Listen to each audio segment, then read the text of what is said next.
Chères sœurs, chers frères, soyez les bienvenus dans la maison de notre Dieu. Et vous qui êtes à la maison, soyez aussi les bienvenus devant vos écrans pour vivre en direct ce culte avec nous ce matin. Nous rendons grâce à Dieu qui nous donne cette possibilité de le louer, de l'adorer, d'être ensemble pour célébrer son Saint-Nom. Nous allons prier. Éternel, notre Dieu, nous bénissons ton nom pour ta fidélité et ton amour.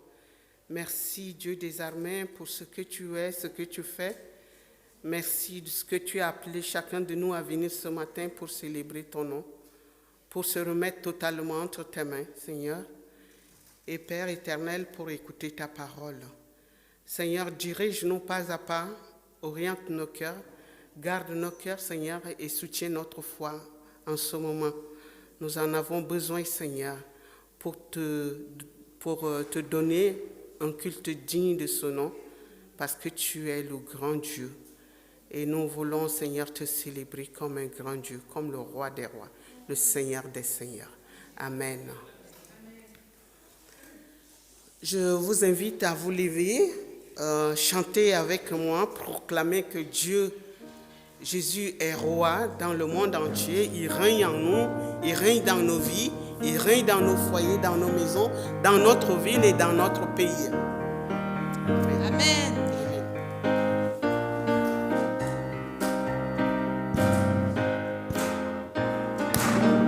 Dans le monde entier, tu es souverain sur chaque torrent et soleil couchant.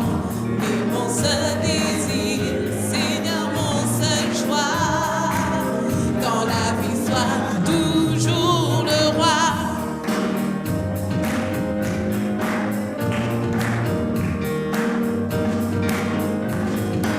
Amen. Dans le monde entier, tu es souverain sur chaque torrent et soleil couchant. Et mon seul désir, Seigneur, mon seule joie, dans ma vie soit toujours le roi. Oui, règne en moi par ton pouvoir. Veille sur mes rêves, sur mes heures noires. Tu es Seigneur de tout en moi. Dans ma vie soit toujours le roi.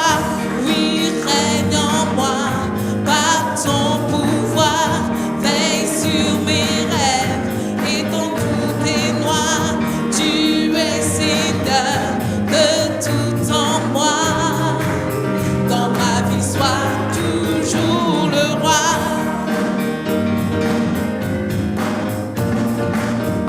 Dans chaque parole et chaque pensée, je veux refléter, Seigneur, ta beauté. Il n'est rien au monde plus précieux que toi. Dans ma vie soit toujours le roi. Oui, règne en moi, oui, règne en moi par ton pouvoir. Veille sur mes rêves, sur mes heures noires. Tu es Seigneur de tout en moi. Dans ma vie soit toujours le roi. Oui, règne en moi par ton pouvoir. Veille sur mes rêves, sur mes heures noires. Tu es Seigneur de tout en moi. Dans ma vie soit toujours le roi. Oui, règne en moi par ton pouvoir. Veille sur mes rêves, sur mes heures noires. Tu es Seigneur de tout en moi. Amen. Dans ma vie soit toujours le roi. Oui, règne en moi par ton pouvoir. Veille sur mes rêves, sur mes heures noires. Tu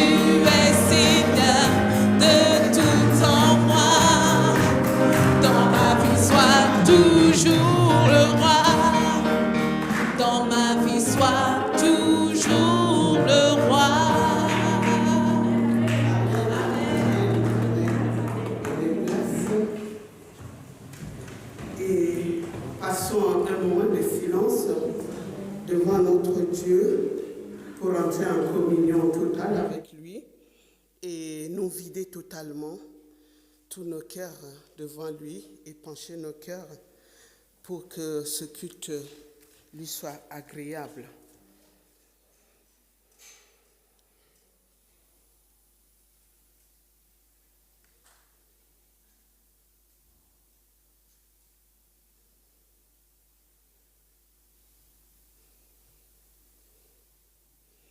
Comme David, oui, dès le ventre de ma mère, je m'appuie sur toi. C'est toi qui m'as fait sortir du sein maternel. Tu es sans cesse l'objet de mes louanges. Je suis pour plusieurs comme un prodige, et toi tu es mon puissant refuge.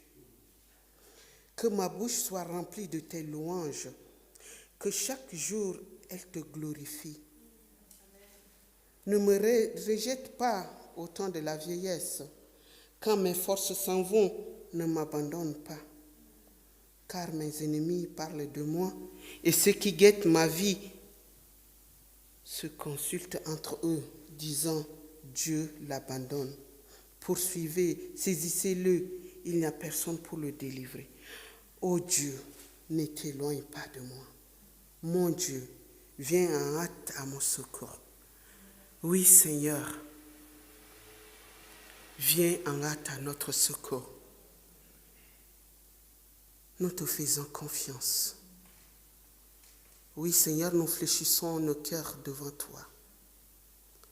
Prends le contrôle total, Seigneur, de notre vie, de nos cœurs en ce moment, afin que nous puissions te célébrer. Seigneur, prends encore sur ta croix, Seigneur, tout ce qui nous pèse ce matin. Et entends, Seigneur, notre louange, notre célébration.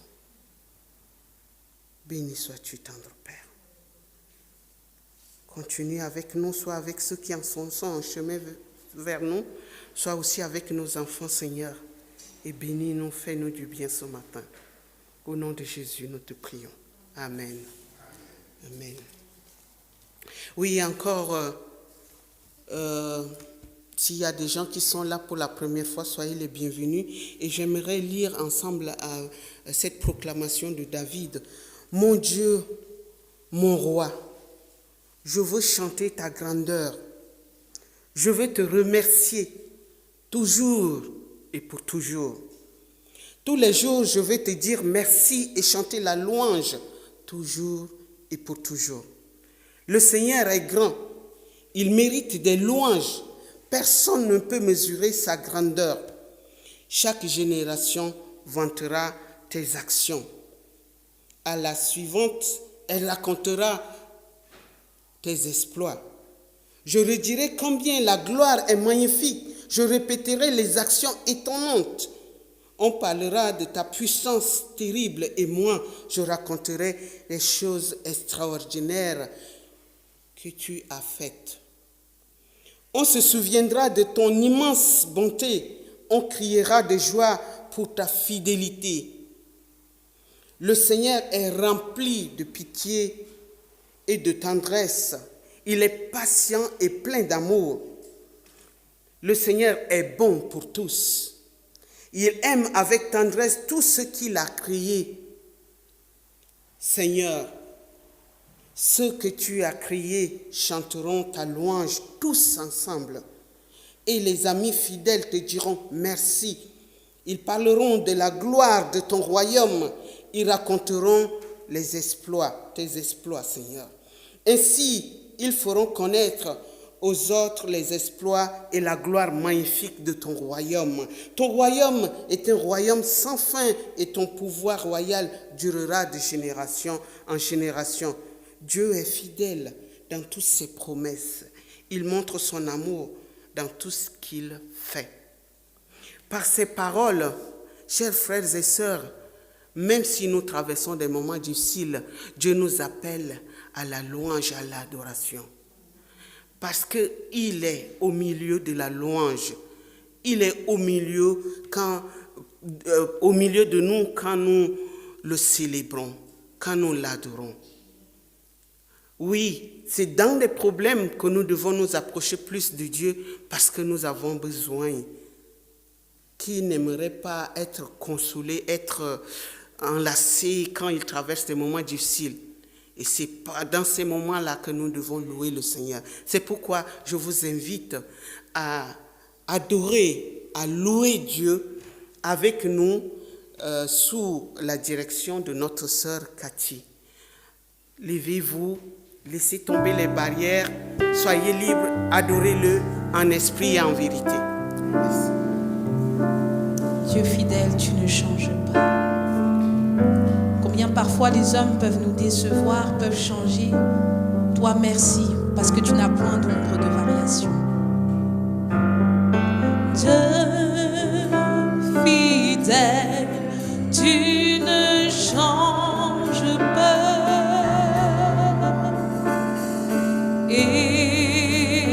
Éternel, mon rocher me paie. Dieu puissant, je m'appuie sur toi. Et je crie vers toi, car tu es mon Dieu. Oui, je crie vers toi, j'ai besoin de toi, Dieu fidèle.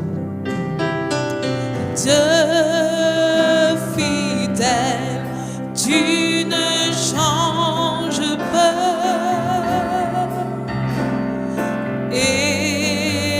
Éternel, mon rocher me paie.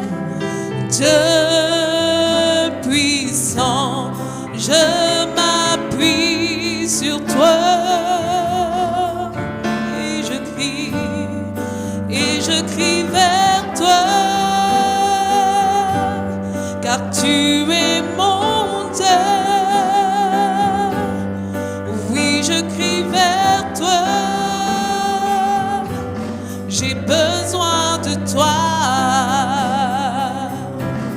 Tu es mon roc au jour de la détresse.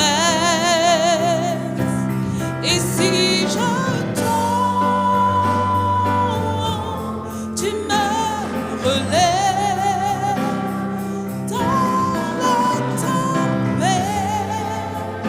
Ton amour me ramène au bord. Tu es mon seul espoir, Seigneur. Alléluia. Merci Seigneur, parce que nous pouvons compter sur ton amour. Nous pouvons compter sur ta grâce, sur ta bonté. Nous n'avons que toi, Seigneur. Vers qui irions-nous si ce n'est que vers toi? Tu as les paroles de la vie. Amen. Continuons avec ce chant qui dit « Je n'ai que toi ». Alléluia.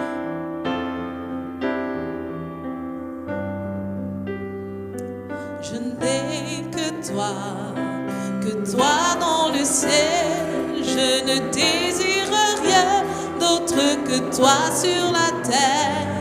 Si je suis faible, ou même si je tombe, tu es le soutien de mon cœur. Dieu, tu es le soutien de mon cœur, mon héritage et mon plus grand bien. Oh oui, Dieu, tu es le soutien de mon cœur. Près de toi, je me sens bien. Quand mon cœur était plein d'amertume, je perdais la raison et je n'y voyais plus rien. Mais Dieu s'approcha pour me saisir la main. Tu es le soutien de mon cœur. Dieu, tu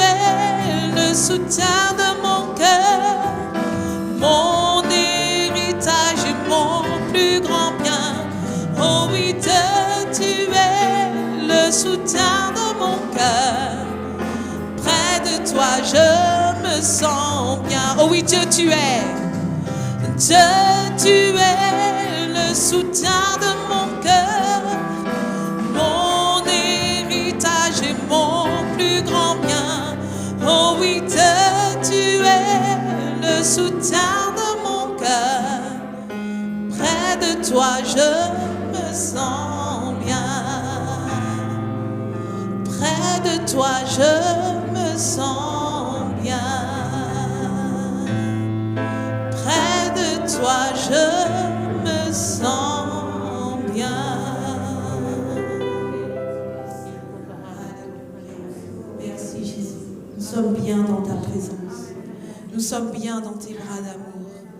Merci pour ta bienveillance envers nous. Merci Jésus. Amen.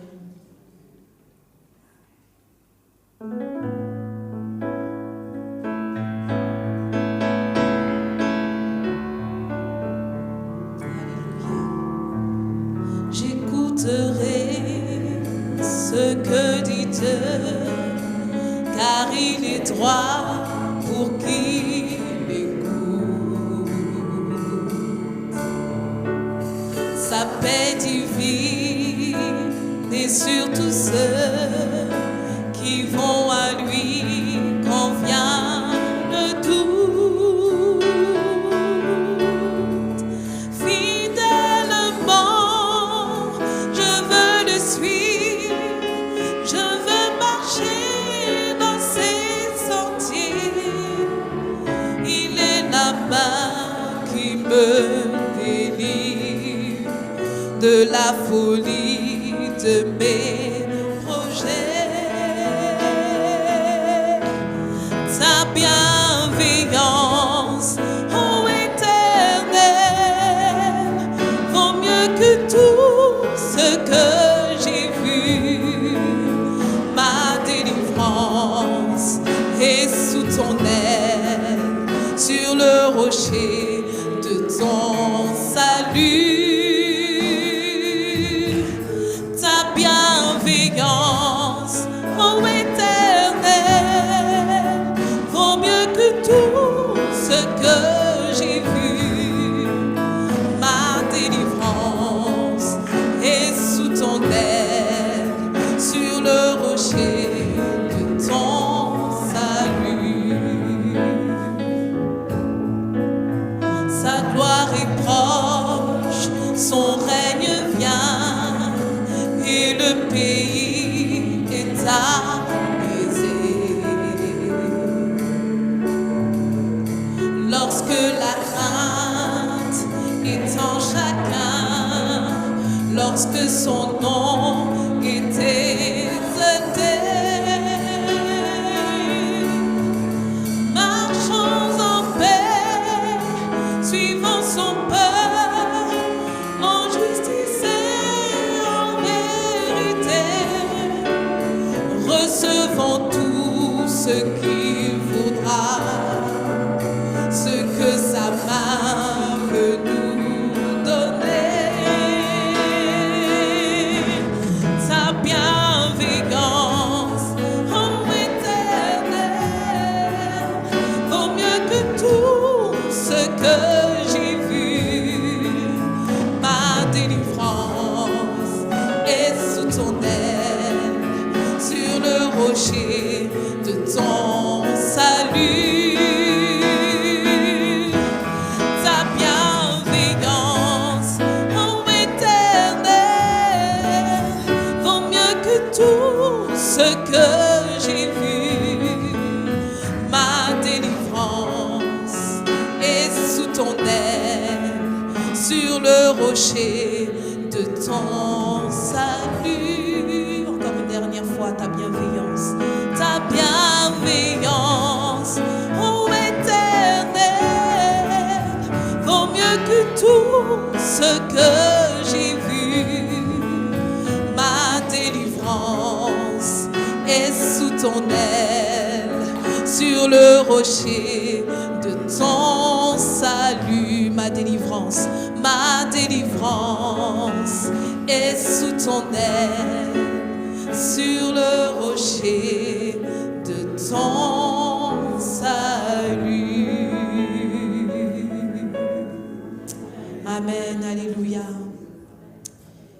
élevé, notre Dieu. Il mérite toute la gloire, tout l'honneur. Remercions-le pour tout ce qu'il a fait pour nous tout au long de cette semaine. Combien nous avons été gardés, nous avons été protégés par sa main puissante. Il nous a gardés avec ses anges, il nous a entourés. Merci Seigneur, merci Jésus. Sois élevé, sois élevé. À l'agneau de Dieu.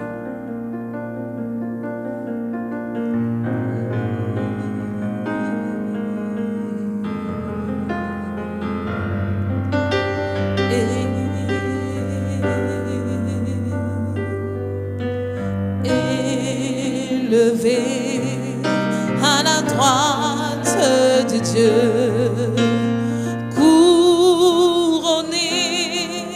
de 1000 couronnes, tu resplendis comme un soleil radieux. Les êtres crient autour de ton trône. De Dieu, soit la gloire. À l'agneau de Dieu, la victoire. À l'agneau de Dieu, soit le règne pour tous les siècles. Amen. Esprit Saint et l'épouse fidèle disent viens, c'est leur cœur qui appelle. Viens, oh Jésus, toi l'époux bien-aimé. Tous les élus ne cessent de chanter.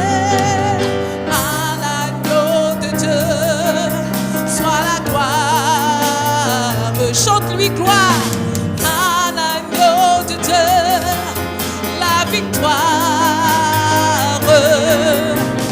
À l'agneau de Dieu, soit le règne pour tous les siècles. Amen.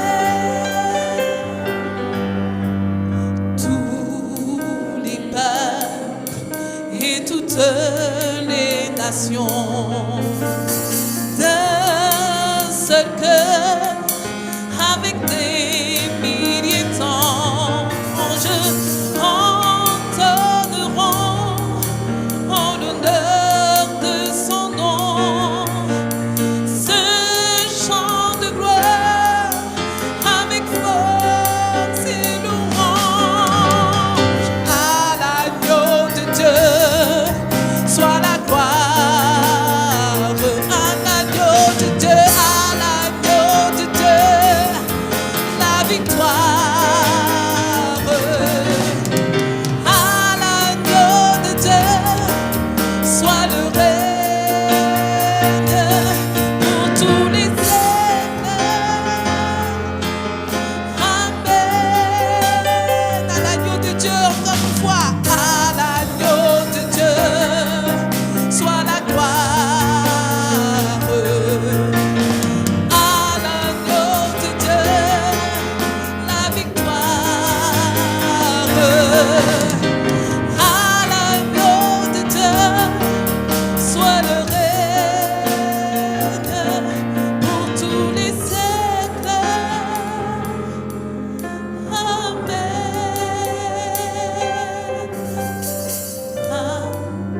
Une dernière fois. À l'agneau de Dieu, soit la gloire. À l'agneau de Dieu, la victoire. À l'agneau de Dieu, soit le règne pour tous les siècles. Amen.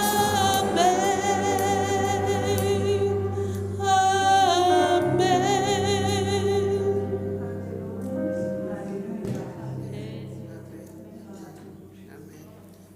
Seigneur. Prenez place. Oui, Seigneur, merci. Oui, Seigneur, nous sommes transportés, Seigneur, dans ta présence, Seigneur.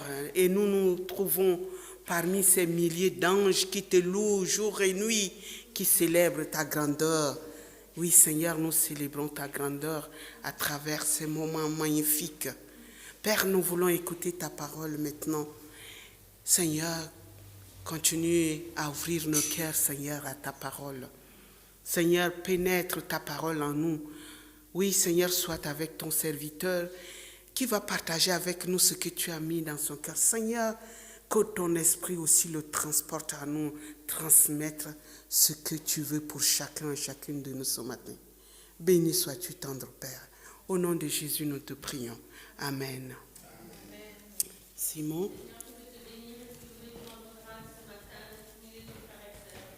D'être devant ta face, Seigneur Jésus, dans ta présence, mon Dieu. Je veux te dire merci pour tout ce que tu as fait dans ma vie, ce que tu feras encore. Merci pour ce que tu es, merci parce que tu es l'Éternel des armées. Tu es le rocher de notre salut. Tu es celui qui a donné ta vie sur la croix pour chacun de nous, mais aussi pour tous ceux qui ne te connaissent pas. Merci parce que ton sang a coulé à la croix. Merci parce que dans tes meurtrissures, nous avons été guéris et tu as pris tous nos péchés. Béni sois-tu, Seigneur, ce matin. Je t'aime, Seigneur. Bonjour à vous tous, soyez les bienvenus. Je salue aussi fraternellement ceux qui nous regardent sur la chaîne YouTube de l'Église. Que la grâce de notre Seigneur, que son amour vous comble ce matin. Depuis donc dimanche dernier, nous avons commencé la série sur les épreuves.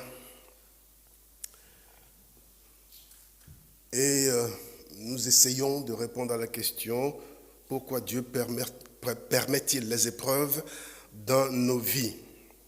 Dimanche dernier, je n'ai fait qu'introduire le thème et établir la réalité des épreuves dans notre vie, parce que les épreuves sont dans l'humanité. Que nous soyons chrétiens ou non, nous sommes soumis aux conséquences du péché qui est entré dans le monde. Et une de ces conséquences, c'est qu'il arrive dans la vie d'un être humain de traverser des temps difficiles, parfois pénibles. À cause du péché, nous connaissons donc les affres de la souffrance, nous subissons des malheurs, nous tombons malades et nous mourrons.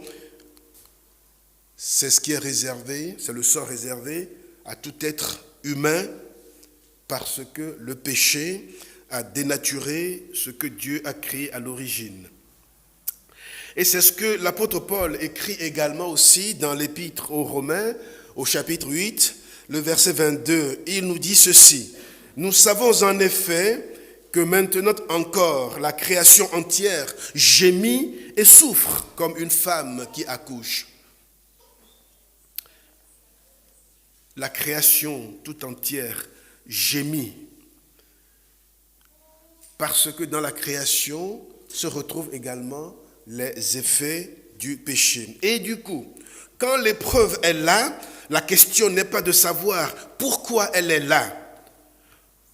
Parce que cette question suppose que nous cherchions, in fine, à vouloir savoir ce qui justifierait la présence de l'épreuve. Or, le mal ne se justifie pas. La souffrance ne se justifie pas. L'épreuve ne se justifie pas. Ce sont des choses que nous avons à combattre. Les médecins, les soignants nous aident à combattre la maladie.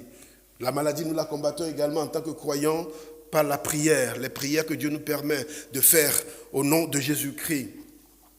Nous combattons les difficultés, les assistants sociaux au travail pour que ceux qui ne sont pas bien puissent avoir un peu de soulagement. La société est organisée pour que d'une manière ou d'une autre, nous puissions apporter des solutions à ces difficultés. Nous devons juste savoir que ces difficultés sont là, qu'il faut les combattre, il n'y a pas à les justifier.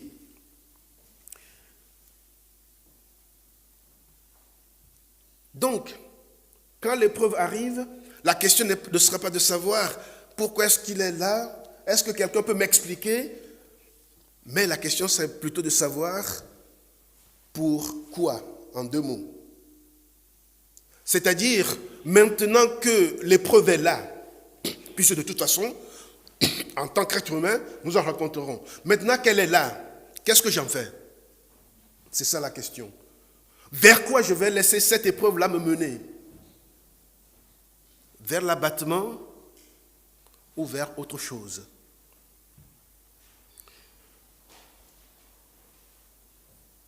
Ici, quand je le dis, je ne parle pas du but de l'épreuve.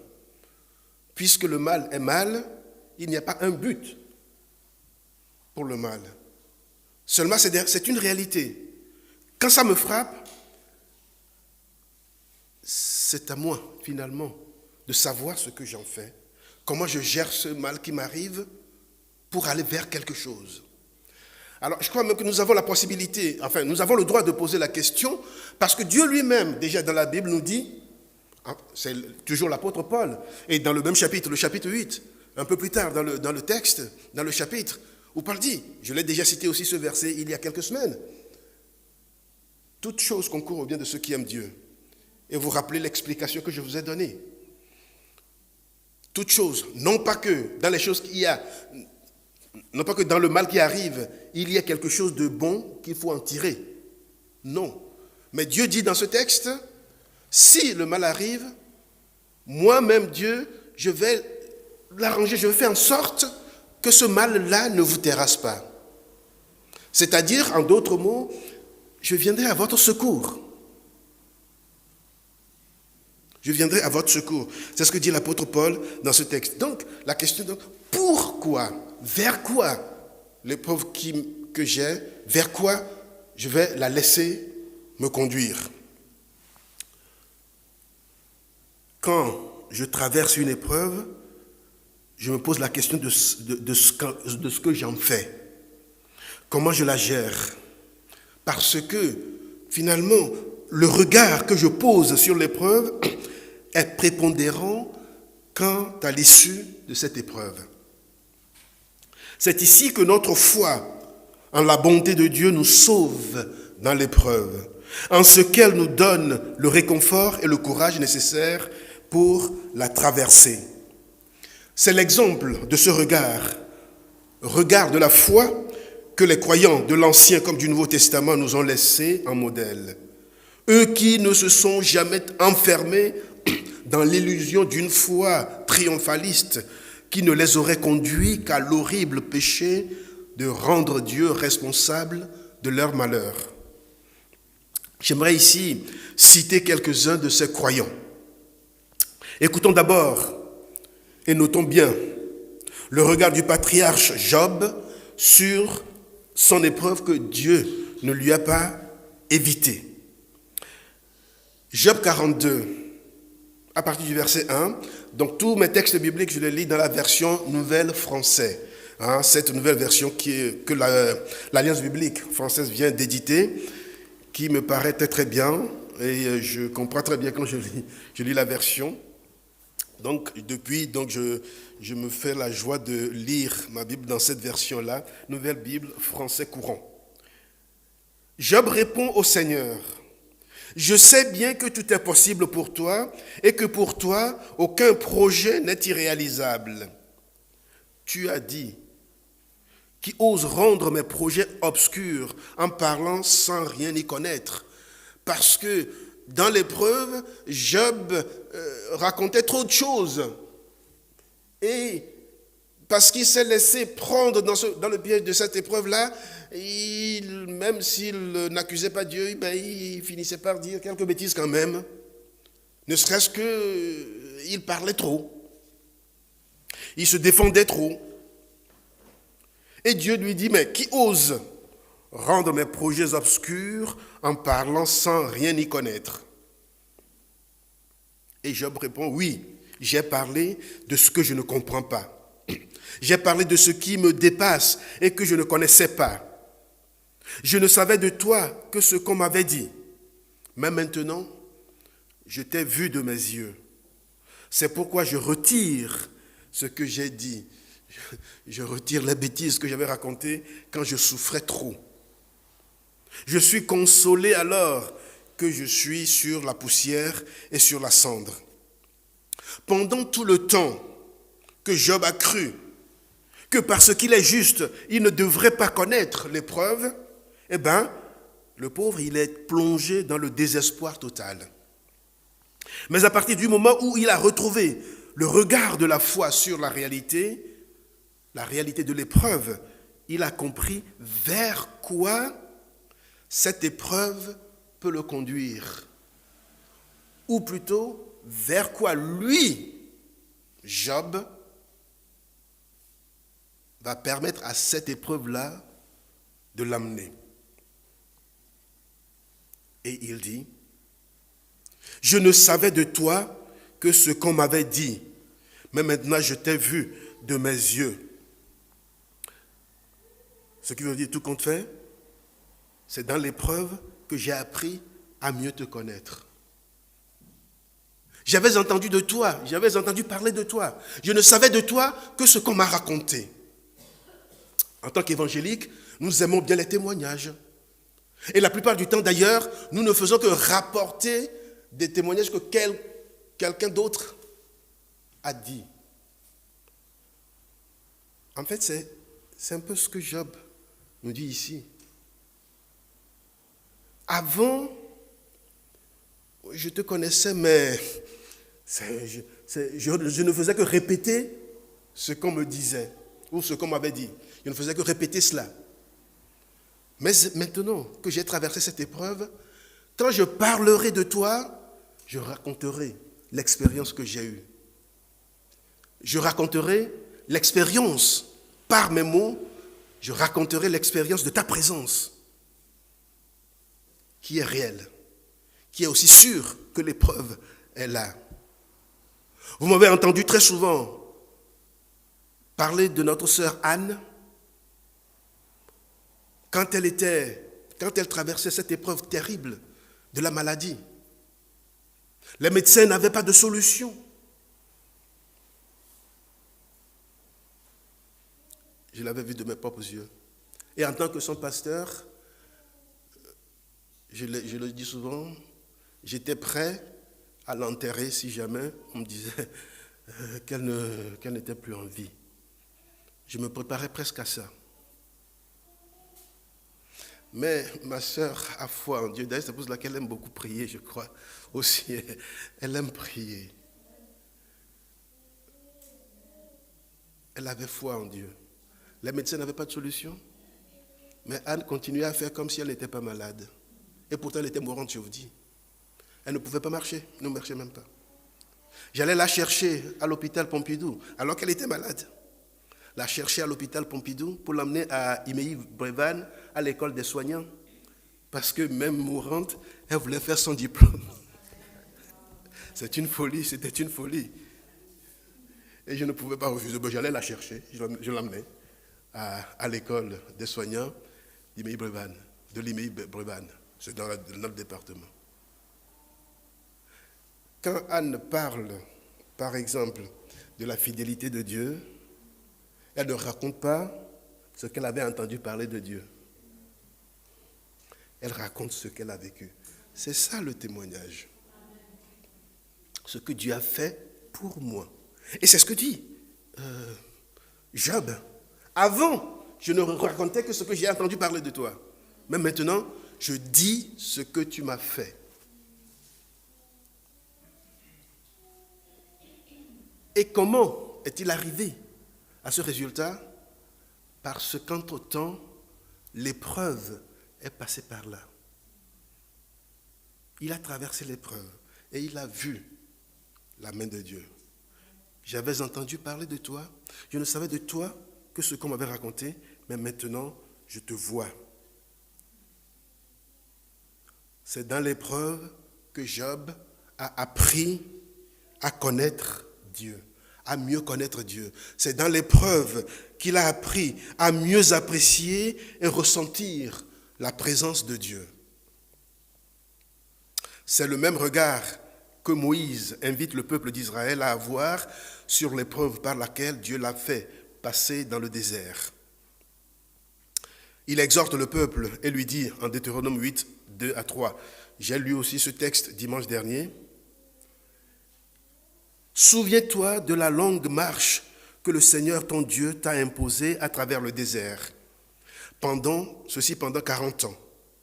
Il t'a ainsi fait rencontrer des difficultés pour te mettre à l'épreuve, afin de découvrir ce que tu avais au fond de ton cœur et de savoir si, oui ou non, tu voulais observer ses commandements. Après ces difficultés, après t'avoir fait souffrir de la faim, il t'a donné la manne, une nourriture inconnue de toi et de tes pères. De cette manière, il t'a montré que l'être humain ne vivra pas de pain seulement, mais de toute parole qui sort de la bouche de Dieu. Avec ces paroles, Moïse dit au peuple, si Dieu a permis ton épreuve du désert, c'est pour mesurer le degré de ta confiance en lui.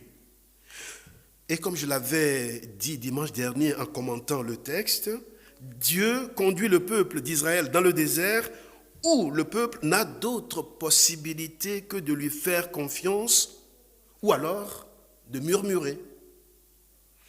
Parce que dans le désert, rien ne pousse. Passer 40 ans dans le désert, personne n'aimerait pas vivre cette expérience. Mais Dieu a conduit le peuple dans le désert et pendant 40 ans. Rien ne pousse dans le désert. Il n'y a pas d'eau. Là, dans le désert, où le peuple fait confiance à Dieu et dépend de Dieu, ou alors il murmure. Bon, dans le texte, dans l'histoire telle qu'elle nous est racontée dans le livre de Deutéronome, évidemment, le peuple a murmuré. Le peuple a murmuré. Le peuple s'est plaint. Il me voilà en Égypte. Nous mangions à notre faim.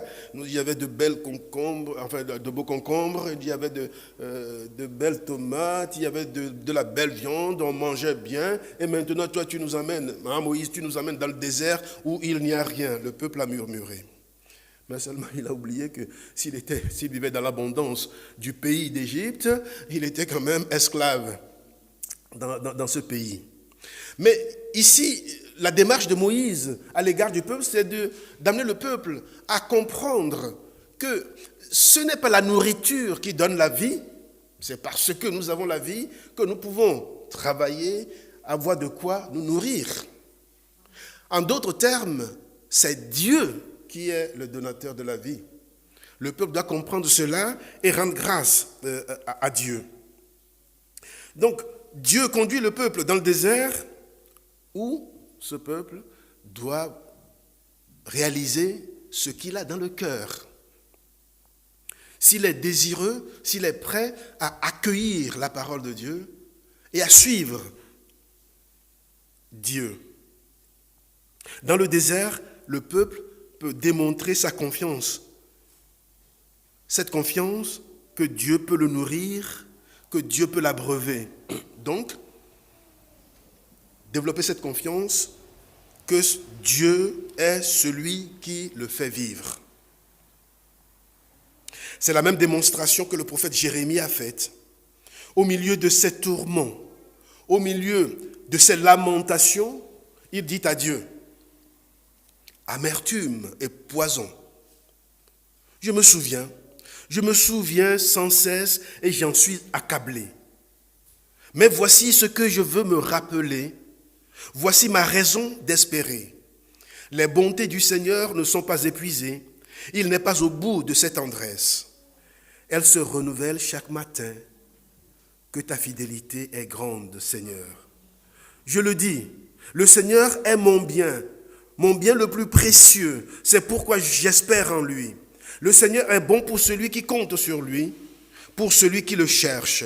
Il est bon d'espérer en silence le secours du Seigneur. Il est bon de se soumettre à cette discipline dès sa jeunesse.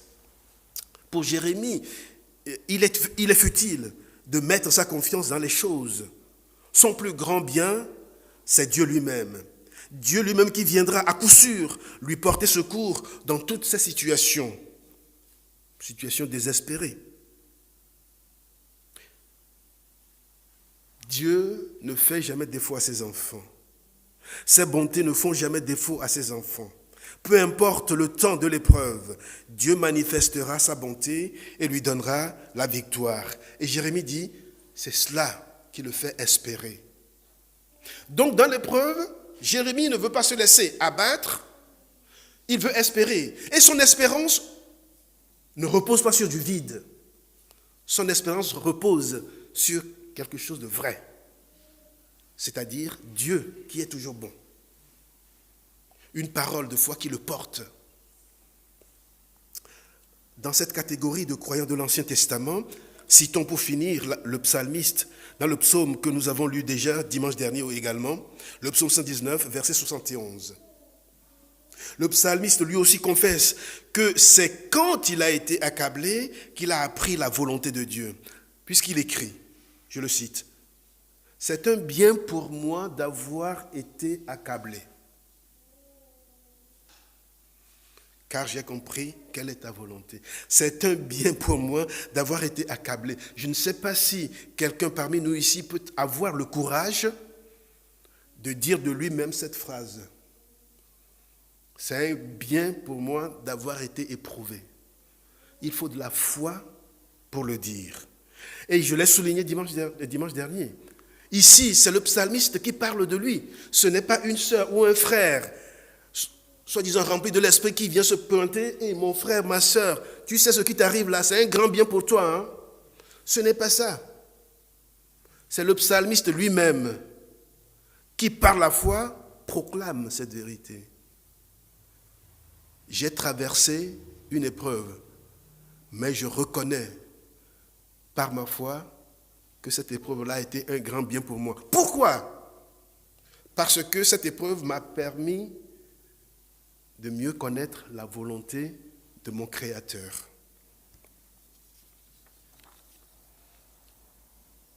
Enfin, pour terminer cette réflexion, j'aimerais citer un seul témoin du Nouveau Testament, pas des moindres, l'apôtre Paul.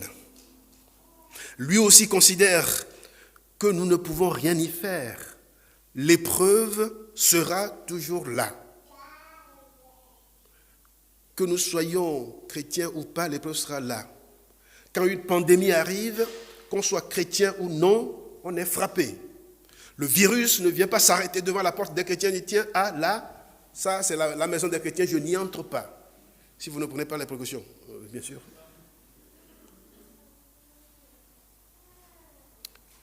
Tout le monde. Mais il y a quelque chose qui fait la différence entre celui qui croit en Dieu et celui qui ne croit pas. Ce qui fait la différence, c'est le regard que nous porterons sur ce qui nous arrive.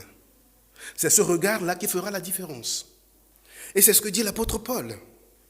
Il écrit aux chrétiens de Rome, toujours dans le chapitre 8 de l'Épître aux Romains. « J'estime en effet que les souffrances du temps présent ne sont pas comparables à la gloire que Dieu nous révélera. La création est tombée sous le pouvoir de forces qui ne mènent à rien, non parce qu'elle l'a voulu elle-même, mais à cause de celui qui l'y a mise. Comprenons le diable. Nous savons, en effet, que maintenant encore, la création entière gémit et souffre comme une femme qui accouche. » C'est le verset que j'ai lu tout à l'heure. Ce n'est pas seulement la création qui souffre. Nous-mêmes qui avons déjà l'Esprit Saint comme première part des dons que Dieu a promis, nous gémissons.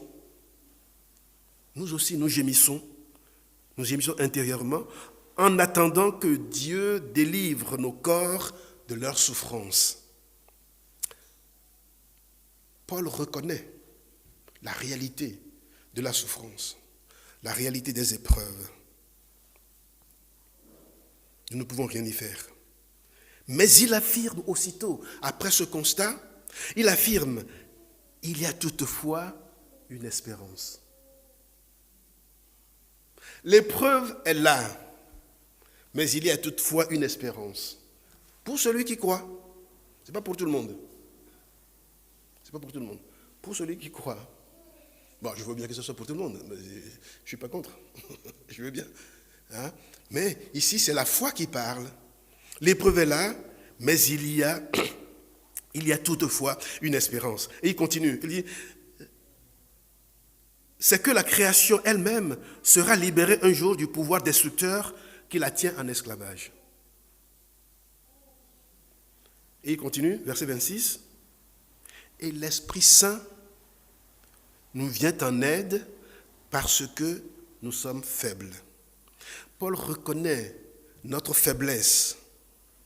Il reconnaît notre impuissance devant l'épreuve. Mais il a la confiance que Dieu agira. Il nous viendra en aide à coup sûr. Car, dit Paul, l'Esprit Saint lui-même prie Dieu en notre faveur. Et Dieu qui voit dans les cœurs comprend ce que l'Esprit Saint veut demander. Car l'Esprit prie en faveur des croyants comme Dieu le désire. En d'autres termes, là aussi, c'est-à-dire Dieu arrange tout pour que même nos infirmités ne nous posent pas de problème quant aux relations que nous pouvons avoir avec lui. Que nos situations ne soient pas de nature à nous priver de sa présence. Puisque quand nous sommes faibles, impuissants, c'est-à-dire c'est les moments où nous sommes, nous courons le risque de dire des bêtises. D'accord?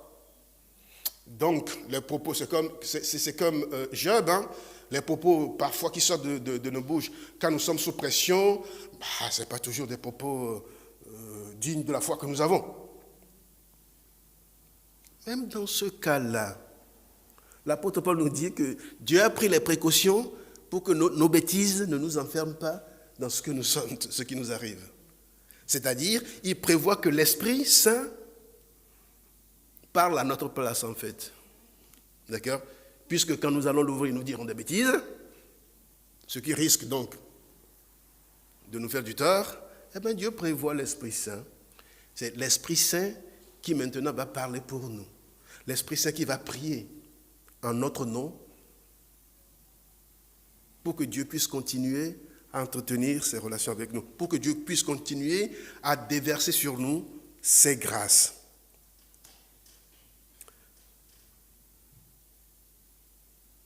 Du coup, l'épreuve, loin de nous abattre, ne fait que nous donner l'occasion d'affirmer encore plus la fidélité et l'amour de Dieu pour nous. Loin de nous abattre, l'épreuve devient une occasion de confesser que rien ne peut nous séparer de cet amour que Dieu a pour nous en Jésus-Christ. Paul écrit, « Que dirons-nous donc de plus? Si Dieu est pour nous, qui sera contre nous? Lui qui n'a pas épargné son propre Fils, mais qui l'a livré pour nous. Comment ne nous fera-t-il pas totalement grâce avec son Fils? Oui, j'ai la certitude que rien ne peut nous séparer de son amour. Ni la mort, ni la vie, ni les anges, ni d'autres autorités ou puissances célestes, ni le présent, ni l'avenir, ni les forces d'en haut, ni les forces d'en bas, ni aucune autre chose créée. Rien ne pourra nous séparer de l'amour que Dieu a pour nous manifesté en Jésus-Christ. Vous appréciez ici cette emphase de l'apôtre Paul. C'est pour dire, il n'y a rien ne peut nous arrêter. Et c'est ce que je disais aussi tout à l'heure, même les bêtises que nous pouvons proférer de nos bouches ne nous arrêteront pas, puisque Dieu a prévu de nous sauver, de nous venir au secours. Quand nous disons trop de bêtises, bon, il va nous la faire fermer, parfois il y arrive, il le fait, mais il prévoit même de nous secourir dans nos propres bêtises. Résumons pour conclure. Les situations difficiles que nous pouvons rencontrer dans nos vies peuvent nous permettre plusieurs choses. Je vous en donne quelques-unes. Elles peuvent nous permettre de renforcer notre humilité, car c'est celui qui est humble qui obéit plus facilement à Dieu. Dans l'humilité, nous obéissons plus particulièrement à Dieu. Et l'épreuve a ceci qu'elle peut nous conduire à l'humilité. L'épreuve étant par nature une situation qui nous amène à demander du secours, elle nous permet de nous soumettre plus à la parole de Dieu, de nous soumettre à sa manière de voir et de faire des choses, sa manière de faire les choses. Donc finalement, l'épreuve nous permet de connaître sa volonté, de faire les choses selon sa volonté. Elle nous permet d'accepter de quoi nous sommes faits, en ce que nous avons dans le cœur, pas toujours la disposition d'obéir à Dieu. Et donc, l'épreuve nous permet d'accepter ce que nous sommes en réalité, ce que nous avons dans le cœur. C'est ce que Moïse a révélé au peuple. Dieu a permis l'épreuve pour savoir si, oui ou non, dans votre cœur, vous êtes prêt à lui obéir, à faire ce qu'il dit.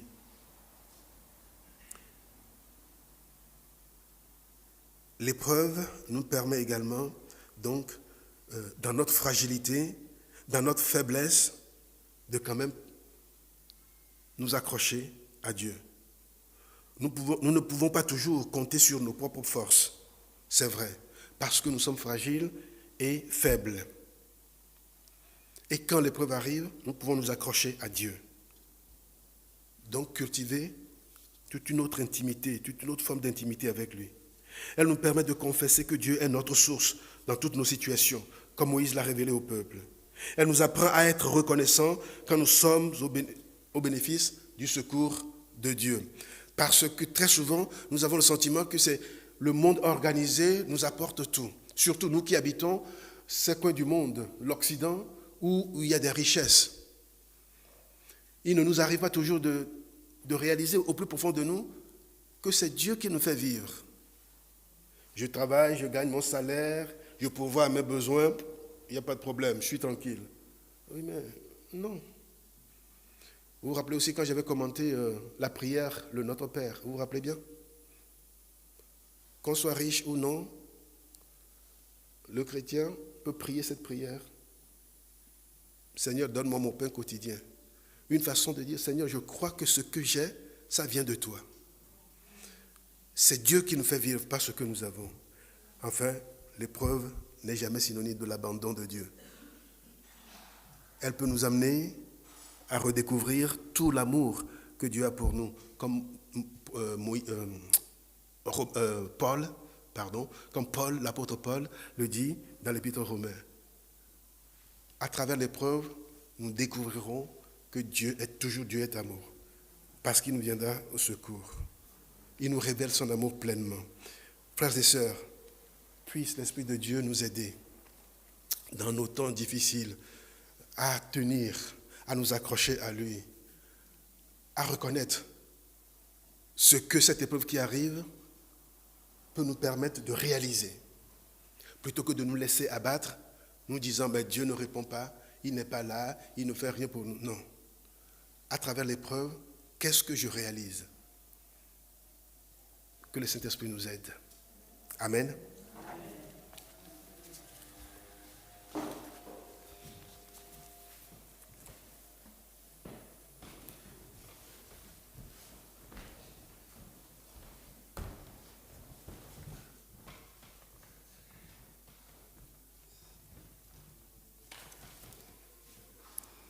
Amen. Nous remercions le Seigneur pour cette exhortation que nous avons reçue et je confirme que dans les épreuves, on apprend à connaître Dieu. J'ai appris que Dieu est celui qui est capable d'aller à la porte de la mort et de vous arracher pour vous ramener à la vie. Et nous lui rendons grâce parce qu'il est toujours là. Nous prions. Seigneur, nous bénissons ton nom pour ce que tu es pour nous. Merci notre Dieu de ce que tu n'es pas loin quand nous traversons des moments difficiles. Oui Seigneur, tu veux que nous puissions te connaître davantage Seigneur. Que ces épreuves nous apprennent Seigneur à te connaître et vivre dans l'intimité avec toi Seigneur. Merci pour toutes ces épreuves que tu permets. Tu ne nous les donnes pas mais que tu permets qu'il arrive dans nos vies, Seigneur, nous restons attachés à toi. Que ta grâce se renouvelle chaque matin sur nous dans les moments que nous traversons en ce moment. Donne-nous la force de tenir, de te faire confiance totalement, que si nous avons la santé, que c'est toi qui nous l'accordes. Et Seigneur, nous voulons être reconnaissants à toi. Que ton nom soit exalté, Seigneur. Bénis mes frères, bénis mes sœurs ce matin. Bénis ceux qui ne sont pas là, qui sont éprouvés dans leur corps, Seigneur, que tu les soutiennes, Seigneur, tu les entoures. Nous te prions, notre Dieu, que ceux qui ont perdu les leurs, Seigneur, qui traversent des moments difficiles, soutiens-les. Père, nous recommandons, Seigneur, notre pays dans ta grâce. Pour les moments difficiles encore ou dans lesquels nous nous replongeons, Seigneur, sois avec tes enfants, soutiens-nous. Sois avec les autorités, Seigneur. Conduis-les à trouver, à prendre des décisions qu'il faut, Seigneur. Seigneur, que ceux qui traversent l'injustice comme épreuve, Seigneur, nous te les recommandons afin que tu puisses les soutenir, Seigneur. Que tu puisses être à leur côté et leur faire justice. Merci, Père. Ceux qui font souffrir, nous te les confions afin que, Père, tu touches leur cœur, que leur cœur s'ouvre à ta grâce. Merci, ô Dieu, pour ta fidélité. Au nom de Jésus-Christ, nous te prions. Amen. Oui, nous arrivons à la fin de notre culte ce matin. Je donne quelques consignes. Déjà d'abord, je veux accueillir des personnes qui sont là parmi nous, qui sont des visiteurs. On en a-t-il qui se lèvent, disent leur prénom et nous disent d'où ils viennent pour que nous puissions les accueillir. Et à part, si nous sommes tous de la maison, nous avons reçu 2 ce matin, nous rendons grâce à Dieu.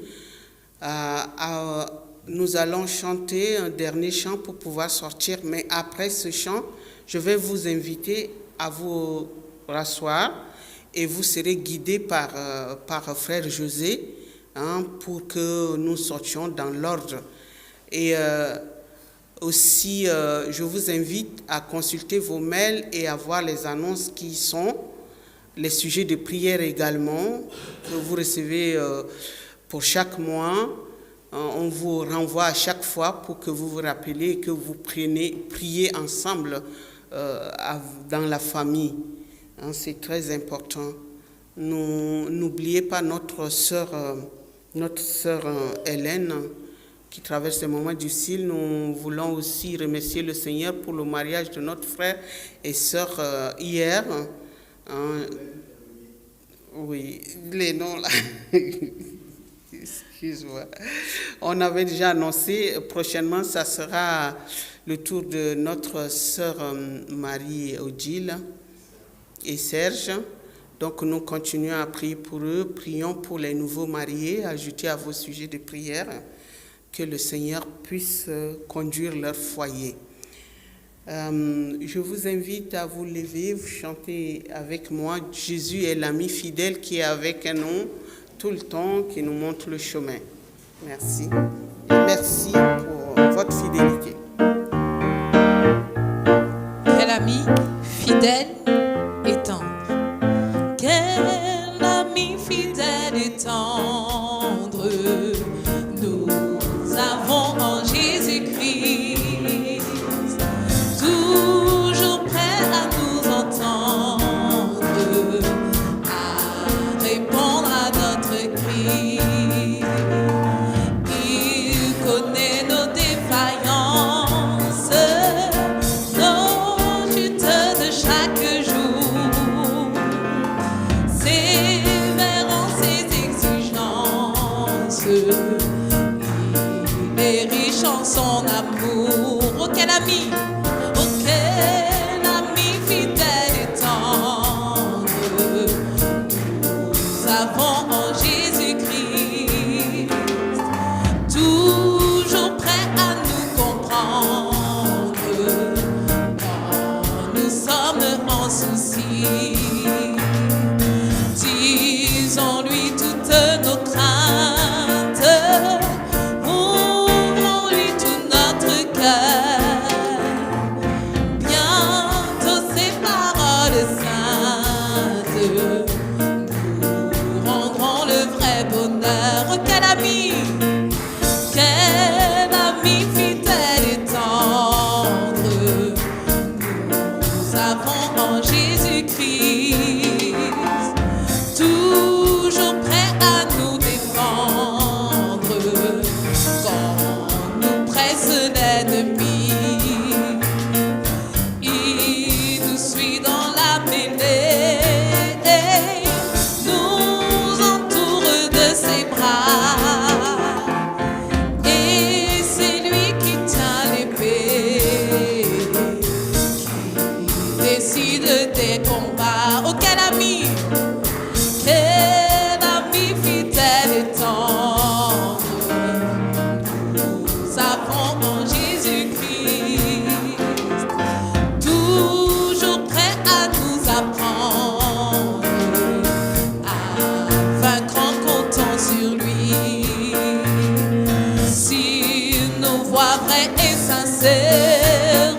te voir en comptant sur son secours. Bientôt nous aurons la joie de vivre avec lui toujours. Amen. Merci Seigneur. Merci notre Dieu. Je vous prie de prendre place. Bon dimanche à vous et sortez dans l'ordre, respectez. Ah oui, j'ai des consignes que j'ai oubliées. Les parents, je leur demande de sortir, d'aller dans le jardin récupérer leurs enfants, de les amener pour se laver d'abord les mains avant de sortir. Et ceux qui n'ont pas d'enfants, il y a le panier pour les offrandes. Vous déposez vos offrandes et vous sortez aussitôt parce que nous n'avons pas assez de place pour que vous vous regroupiez. Merci beaucoup et bon dimanche.